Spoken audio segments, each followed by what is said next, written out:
didn't win because of coaching, and you didn't win because of strategy. You won by pressing random buttons like a toddler playing Xbox until something worked. I'm just left there, laying like a chalk outline at a crime scene. The rest of the league looks over while Hank quietly quips, "Cause of death, Sean Tucker."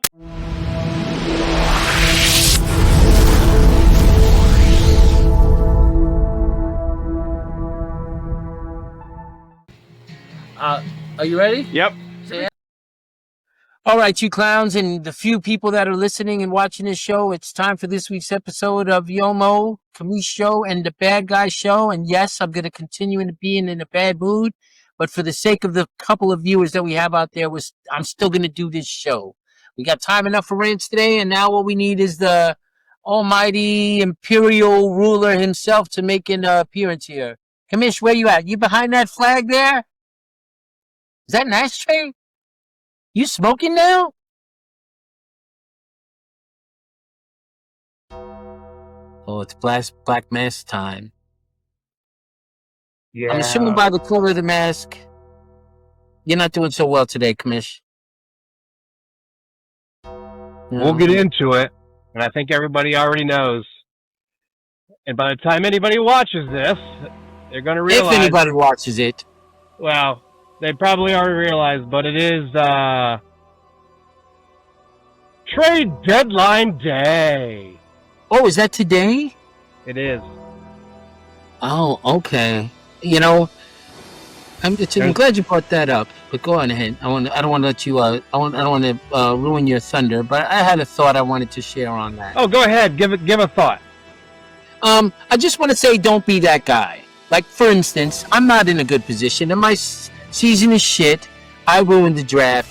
But don't be that guy that answers the phone from the other guy and take a trade you wouldn't do if you were still in the race. Don't be that guy. I think for the most part, even though we got a lot of idiots in this league, most folks don't do that. But I just think it's worth saying, don't be that guy. And I veto every trade I think that goes through anyway, but nobody ever listens. But don't be that guy. If you're out of it, manage your team the best you can. That's what I'm going to do. And I'm going to still try to win out because there's nothing that would make me more happy than knocking somebody else out the playoffs. Yeah, exactly. So have some pride and don't be that guy that makes a trade he wouldn't normally make if he was out of it. I mean, it's a big ask for these guys to be gentlemen. And it's hard not to ask them to be idiots, but just be cognizant of it. If you wouldn't make it in week 4 when you had a chance to make the playoffs, don't make it today. Many don't know what cognizant means, but neither does anybody else here. Buy a couple of dictionaries, you clowns. Look it up. It's a good word. Well, I'm not going to try to talk them down. We are here to recap Week 11. So here we go. In a world where lineups are set with hope, where bye weeks threaten sanity, and where cell phones throw 25-yard post patterns after losses, and my name is Jeff has come and gone. Ladies and gentlemen who think they're ladies, nerds and gambling degenerates, it's time for GM of the Week. So, let's get started with GM of the Week. And, nice win. Jake's in charge now, huh? Nice little weekend he had planned after a crushing loss to me last week. Your favorite uncle, who coincidentally wasn't asked to be in the wedding, he went ahead and defeated the league's only 3-time champion, who was shooting for a 4th this year. He did a nice wedding in a barn. This could be nice. Like a Mumford & Sons music video, yeah? Oh, is that whole in here? Even had time to hit up Home Depot. But Jake, your 129 points was a step up from last week against me. And marrying a girl way out of your league, you must be feeling like a true champion. Because you sure were in charge this weekend But in fantasy, it's because Aaron's team played like they were contractually forbidden from scoring points. And his team looked like it was an expansion XFL squad. He couldn't even break 100 this week, which is less of a fantasy performance and more of a cry for help. His team didn't warm up, they didn't stretch, they didn't even pretend to be competitive. He had Cook get him 19, Kyron got him 16, and Puka got him a week 14 for him, but the rest of the team disappeared like Charles after getting a subpoena. Now that you're married, Jake, honesty is key. You didn't beat Aaron, he just forfeited in slow motion. So, no, I didn't give it to you. Oh, okay. No, because this guy, after defeating the spreadsheet superstar, somehow made Marcus Mariota a fantasy asset. Sheldon manages his roster like he's calculating missile trajectories. The budget brand Kendall, who probably has his waiver assets color-coded, he was able to make Pickens and Mariota relevant enough to defeat the rolling Steve McFadden.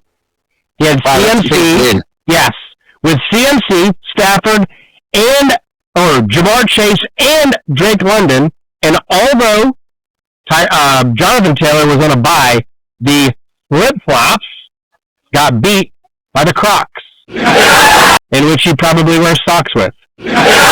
Sheldon was playing chess this week.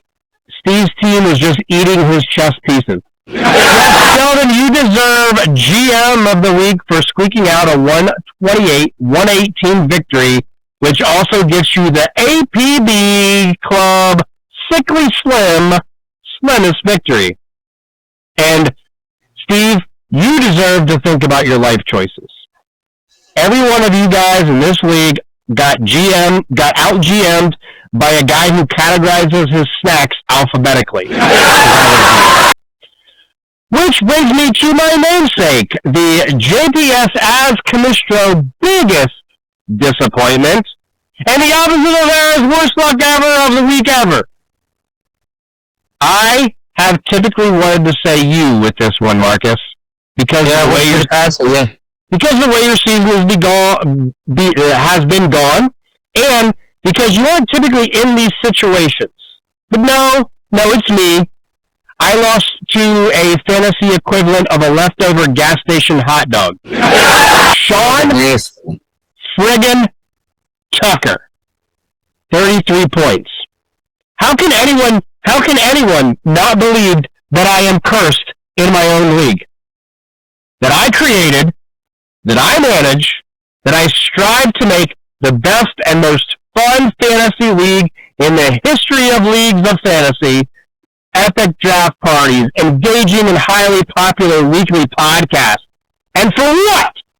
A dude who was sitting on the waiver wire eating Funyuns until Hank picked him up 24 hours before the draft. A dude who was available because nobody else in the league even knew he existed. A dude who probably sits at home and Googles, what team am I on?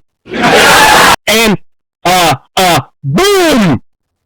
He goes ahead and has a 33-point day as if he was Christian McCaffrey's stunt double.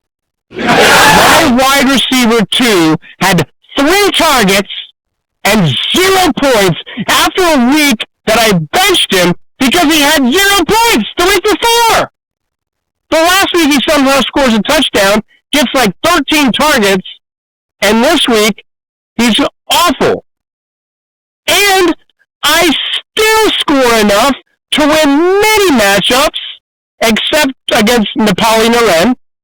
But I lost to a dude who picked up Sean Tucker off of the sidewalk the night before.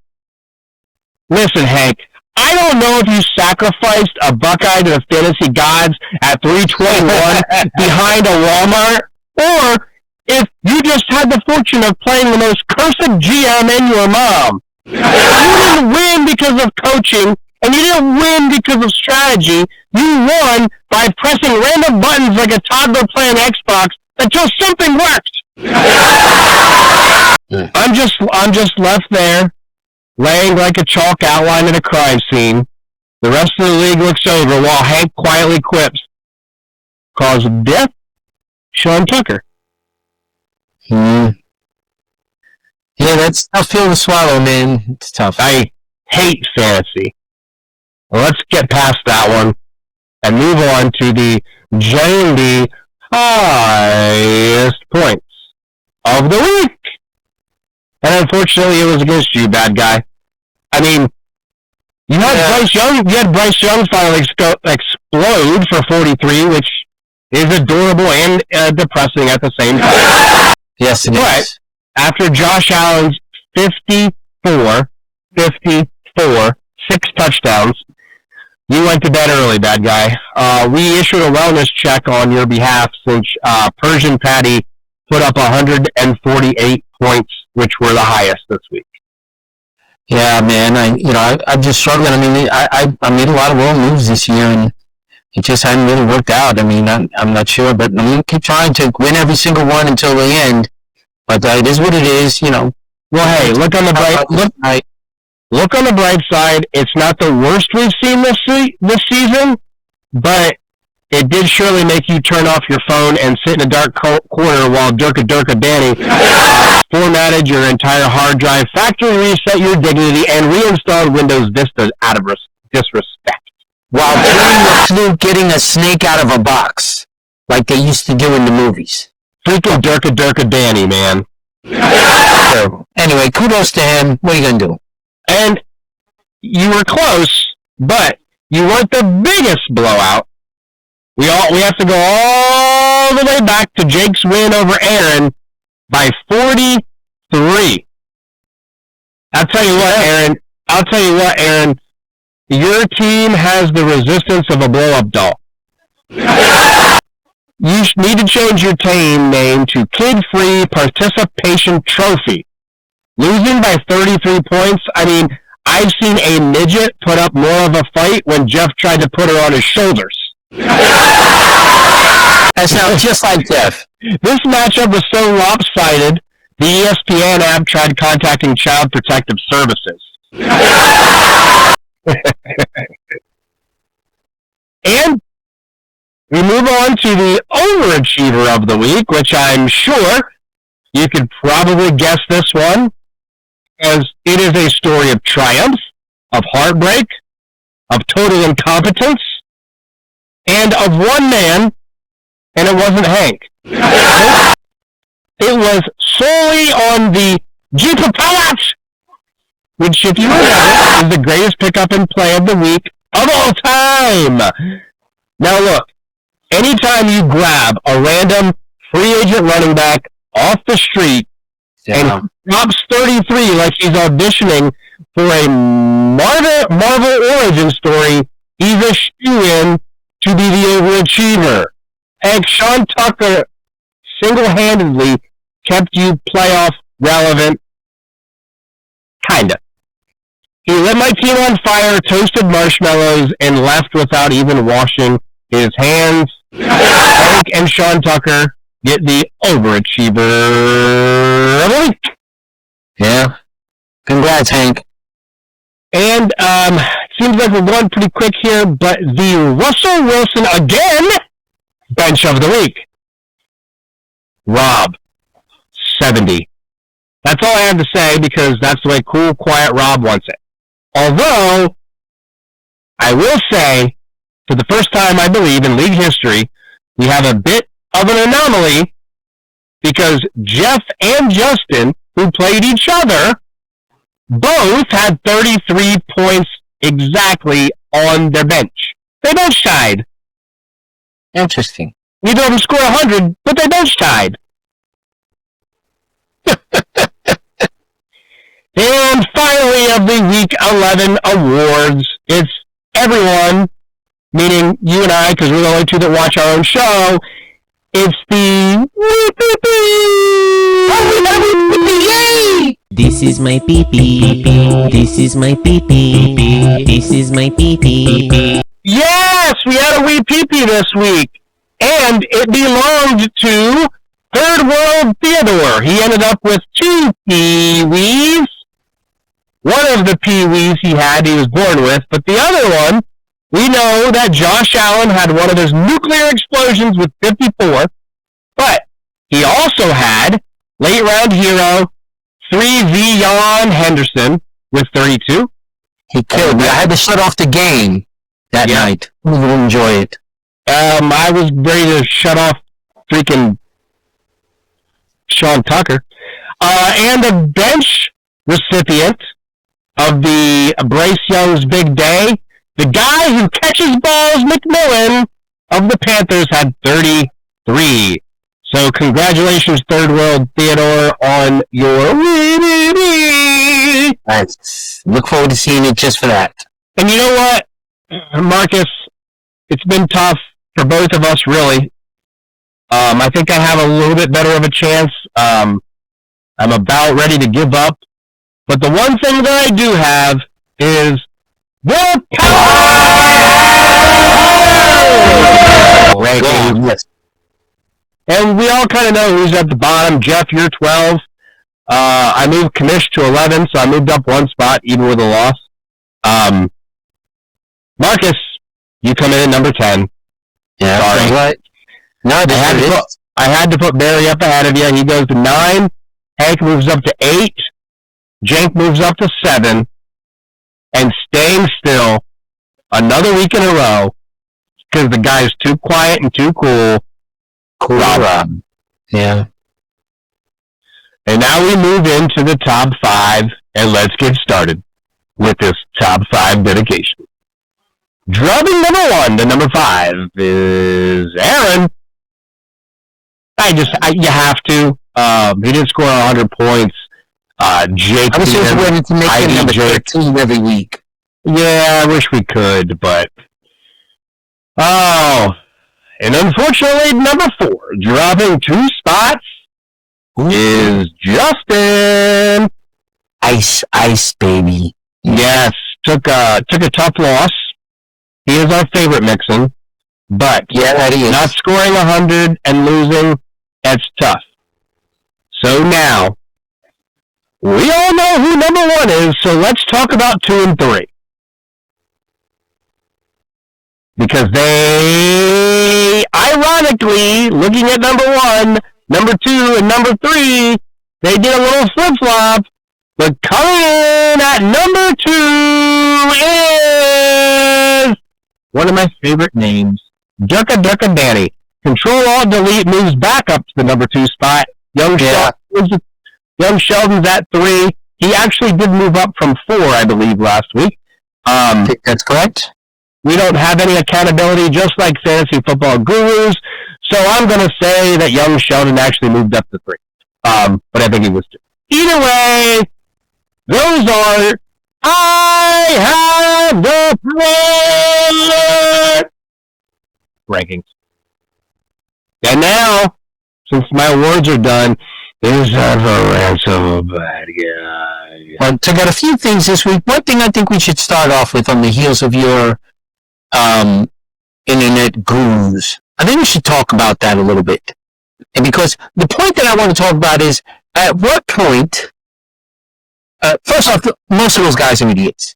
They're just guessing, just like you and me most of the time. Well, maybe not you, but maybe like me most of the time. We're all just trying to find the hot hand at the right time, and some of that stuff is just propaganda from some guy with a spreadsheet who's maybe finding diamonds in the rough.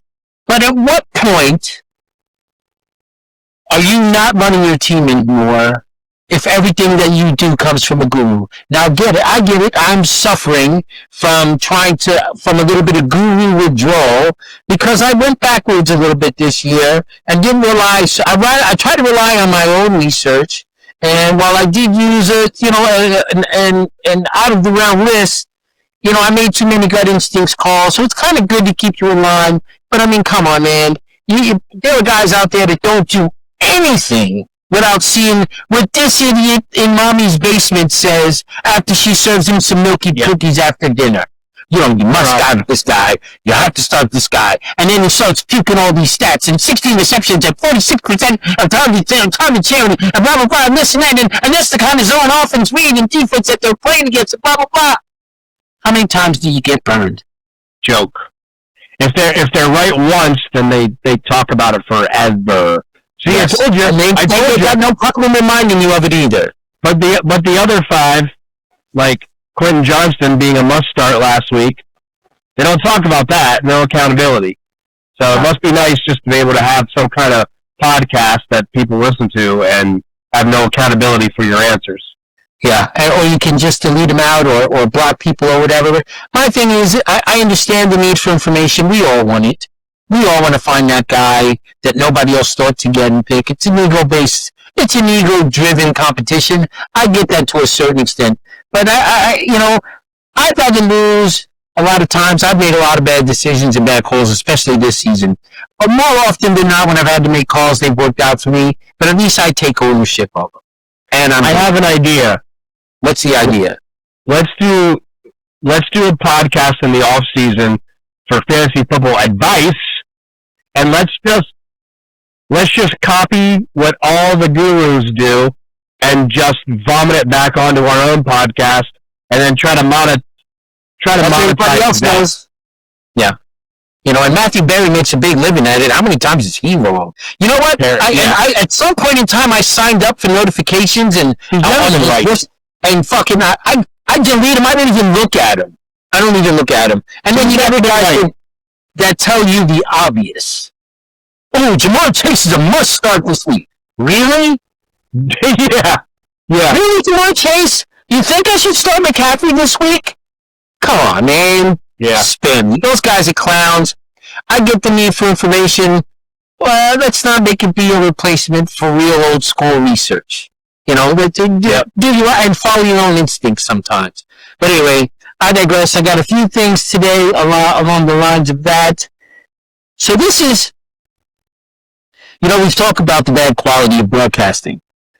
And fortunately for me, there have been a couple of instances this year where I was appreciative of the entertainment factor about it. I think the guys on Prime do a good job. I like Ryan Fitzpatrick. I like that whole team and crew. But there's been 2 great comments this year that, unfortunately, I think we better enjoy them while they lasted, because the networks are going to find a way to get rid of this kind of stuff, and I don't like it. One is, if you go back, there was a game a few weeks ago where, what were they talking about? Ryan Fitzpatrick was talking about Nick Mangold, and he said something about, I guess they both played for the Jets or whatever, and he made a comment, and everybody on the stand knew what he meant, but couldn't get him to shut up fast enough. Was he said that they both played on the Jets end, so that kind of makes them like Eskimo brothers, and you could... What's up, boys? Hey. Dr. Dre, Pete, what's going on? Not much. What's going on with you? Hey, let me buy you a drink. No, it's cool, man. I don't pay for drinks here. The bartender's my Eskimo brother. What's up, T-Bag? I get the usual. What's a Eskimo brother?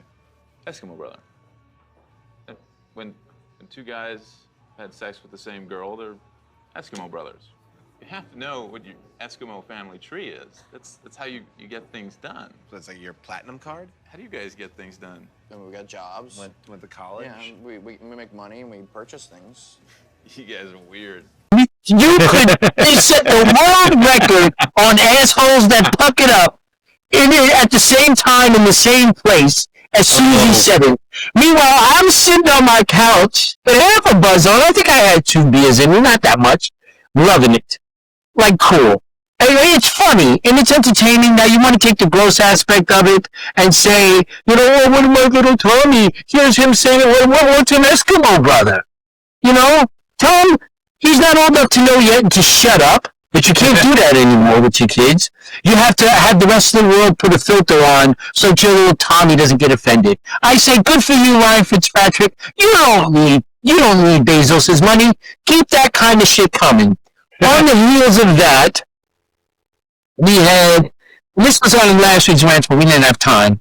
But Tony Romo made a comment about, I think it was the Denver or the Patriots defense, I forget who it was, but he said they were DTF. Fundamentally sound. This team is DTF, Jim. Patriots, details, toughness, and they finish.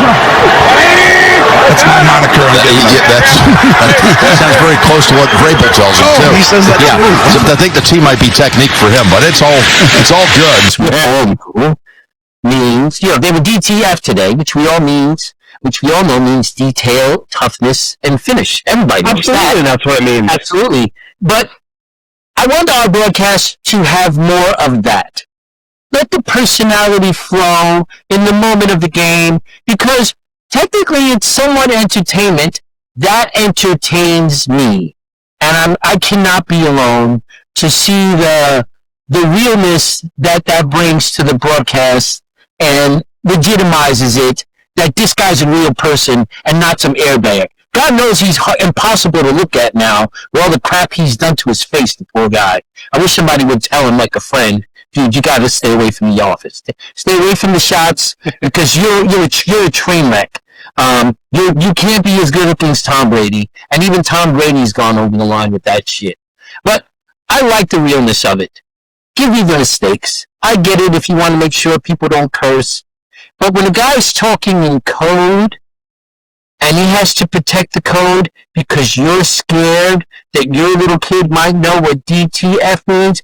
If your kid thinks DTF means detail, toughness, and finish, congratulations. You are a great parent. You have successfully shielded your child from the bad of the world. Yeah. But if your kid knows what that means, trust me, it's not Tony Romo's fault. Exactly. That's your fault. Take some Exactly. accountability for little Tommy and Sally and what they know, but don't expect the rest of the world to be filtered, to have to filter for them. So I just thought it was great. It's your fault for having a perverted mind to begin with. If you think he's talking about something else. I believed him when he said details, toughness, and finish. Of course, it's applicable. Same three words. I've never heard of same three letters. That's what it must be. But I wish the networks would, and we've talked about this before, give us 2 broadcasts. And even be, you know what? Remember that show, The Man Show? Oh, Remember that show before Jimmy Kimmel sold his rectum to ABC? Remember when terribly people could liberal. still be a man when they could do That toast? show was hilarious. You know what? Give us 2 broadcasts.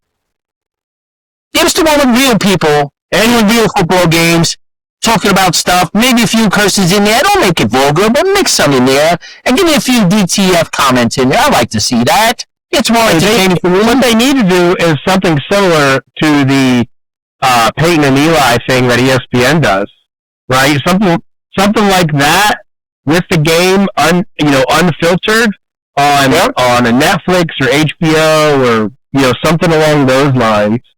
Give it the rating, and you'll see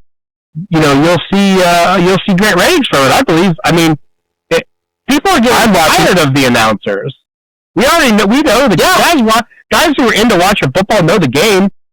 We don't need some ex-jock trying to give us all this info. Oh my gosh, yes, and then the rants that these guys go on when they repeat the same point. The other day I'm watching the Falcons game when they were against the Colts, and this guy shut up. And so these guys make points about the Falcons not kicking a field goal or not kicking a field goal and not going for the points at the end of the half, blah, blah, blah. They made the same point 10 times. Yeah. It's like, shut up, man. Just make it once, maybe twice. There's some idiots out there.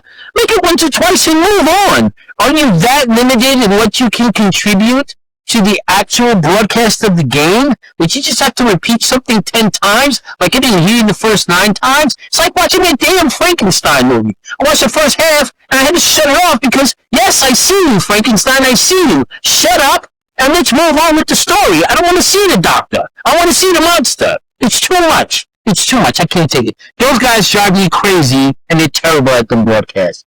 But anyway, so are we in agreement? You can appreciate the little acronyms. Is that what they call them with the letter thingies? It's acronyms, right? Sure. You appreciate that? I kind of appreciate it. I like them. So I got 2 more quick things. We won't take too long. I had a fire Arthur Smith thing, but I think everybody knows my thoughts on it.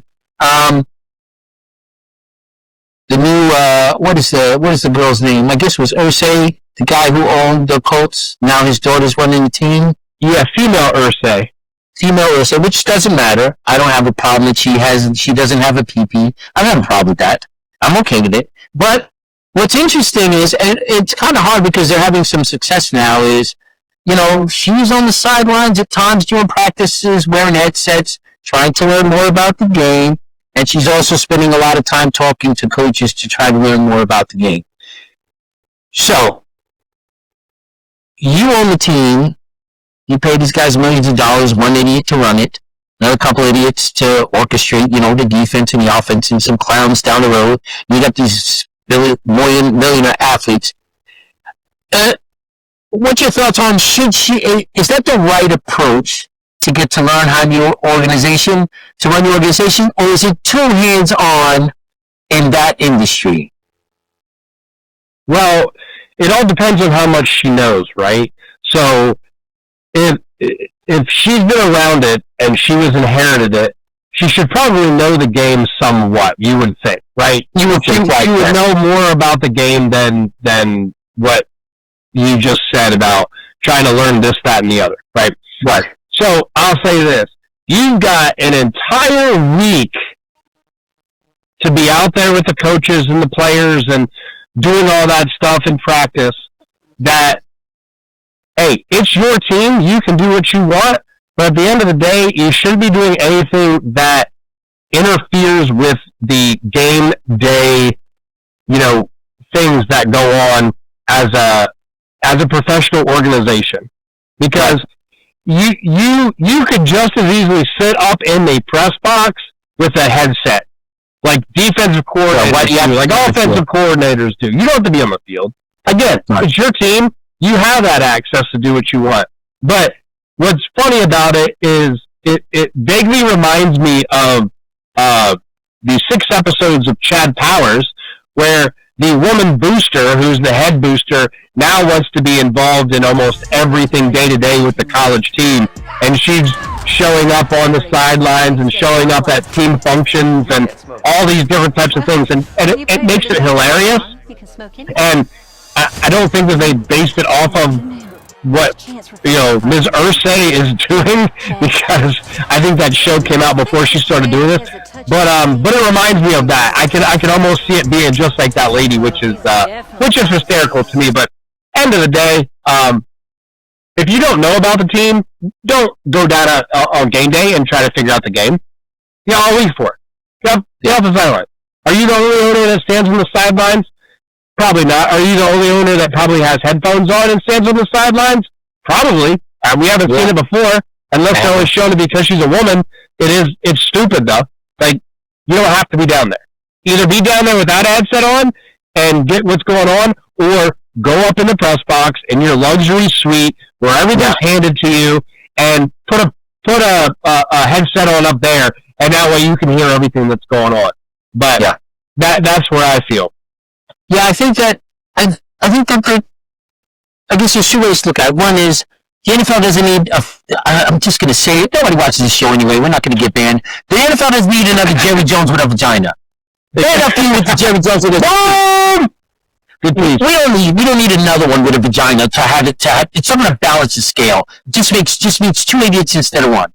That it's just over. I think that I respect her wanting to get involved in the nuts and bolts of the operation, but I think that there's a time and a place for it. Now, if I'm writing a game plan for the offense and you come into my office, I shouldn't have to stop what I'm doing to show you what I'm doing.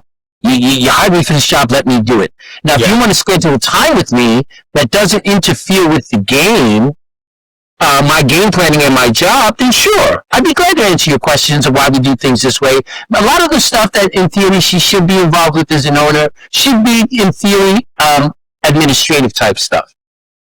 You know, you have to have, but I don't agree with doing things that are visible to everybody to make you bigger than the team as a story. It's the horseshoe. Her father didn't understand that. Yeah. Because nothing her father loved more was the invention of Twitter and Instagram or whatever the hell. So he can run his stupid comments. Oh, my son, a piece of paper, to Peyton Manning at the dinner table to see what nobody gives me. Like nobody, it's just stupid. It's just a desperate plea for attention. And I don't have a problem with her trying to know all the ins and outs of something that she owns. But show the decorum, another good word today, to do it in a manner where it's not a distraction from the team. You've got a team that's running very well, and it kind of looks like you want to be a part of it. And a good owner should not. You should be in the background enjoying it. That's why you bought it. It's great that they're successful, but don't necessarily look for the limelight of it and make yourself part of the story. I don't like it. I don't care for it. Does it open up to other owners that want to go down and do that? Or exactly. Now you're gonna open the floodgates. We're gonna have a Jerry Jones with a pee-pee, a Jerry Jones with a vagina, a Jerry Jones that's an it, and a Jerry Jones that's a them. When does it stop? It never stops. And then at one point it's not a game anymore. I don't have a problem with her being a woman. I don't have a problem with her trying to know how her asset functions. I have a problem with it becoming something that's visible blatantly to people outside of the organization when you're on pace to really, really right the ship there with the pieces that are in place, and you're not a part of that. Yeah. Learning you doesn't make you a part of that. Let those guys have the glory. San Francisco set themselves back years because their GM, him and John Harbaugh, John or Jim? With Jim Harbaugh, they couldn't get enough credit, either one, and then decided, well, none of us should get the credit. Let's just fucking blow it up. How bad did it set them back a few years? Ego should have no place when it comes to these kinds of things. But anyway, that's a little bit much. And I think that's it. I could send a request for an interview, but something tells me that Jerry Jones without a PP comment is probably going to mean she's going to say no. So I'm not going to waste the time because I'm busy. Check out the YouTube, like and subscribe, enhanced version, and then you got some predictions for this week, or we're not doing that? Yeah, let's go ahead and do a prediction for Week 12. Obviously, the three-time champion of the league takes on me. I'm having a lot of bye issues this week, just so you know. I'm straight as an arrow, but my team, obviously, this week goes both ways because I'm losing wide receivers, running backs, everything. So there's a good chance he pulls this one out. Kudos to Jeff, though, for blocking him on the Mason Rudolph in case Aaron Rodgers might not play. So kudos to you there, Jeff. Who are you playing, Aaron, or are you playing Flip-Flops? Okay. Aaron. Flip-Flops. I'm soon to be three-time champion. Remember that. Flip-Flops is soon to be. Yeah, that's true. Okay. Speaking of, Jeff takes on Flip-Flops, so it looks like Flippity's going to, unless he has a bye issue again, looks like he's going to, continue his winning ways minus last week. Matchup of the week, I believe the game day vans are there already as young Sheldon takes on our favorite Mixon. And you know what? I just want to see our favorite Mixon pull one out this week, get back to his winning ways, and take down the hot riding Sheldon. Yeah, it's enough with young Sheldon already. I'm with you. Another interesting matchup. Let's see if Sean Tucker can go 2 for 2 in his 30-point outputs as he takes on Jake's in charge, who just beat the three-time champion. It'll be an interesting matchup because Jake is looking to fight for the playoffs, just like I am looking to fight for the playoffs, and Hank's got a slim chance of the playoffs. But I don't know. I think Hank's got the firepower in there, but we will see. And you never know with this one, because Durka Banny takes on Big Bear. And sometimes you can have Barry blow it up and you're wondering what happened to his team the rest of the season. And sometimes he can crap the bed. And Control-Alt-Delete obviously has the way better lineup. Doesn't have any bye issues this week. as he doesn't, as Barry doesn't either. So it's a hard line. I'm going to take Barry for the upset! Yeah, Barry! Wow, okay. Yeah! All right, good luck, Barry. He's going to shine some glare in his eyes, and he's going to pull the upset with Brock Purdy. Let's go! Okay. But that's it. That's all I got for the day. Week 12, if I lose again, you might not see me next week. All right, fair enough. All right, we'll see what happens. All right, best of luck to you. I'm gonna hope for the best for my week and see what happens. But I'm looking to knock everybody out I can on the way out the door. But anyway, all right, guys, tune in for the YouTube enhanced version. Like and subscribe, you idiots. Later, Commish. Aaron, I shaved. We're about to play the #1 team in the country. Saturday feels like the biggest day in my life. Trisha, you can't smoke in the suite. Well, when you paid for the Jumbotron, you can smoke anywhere. We are a top 10 team now. It's a chance for folks to finally learn who is Chad Power. Do y'all think that Chad has a touch of the seedy? CTE. Oh, he's definitely got the seedy.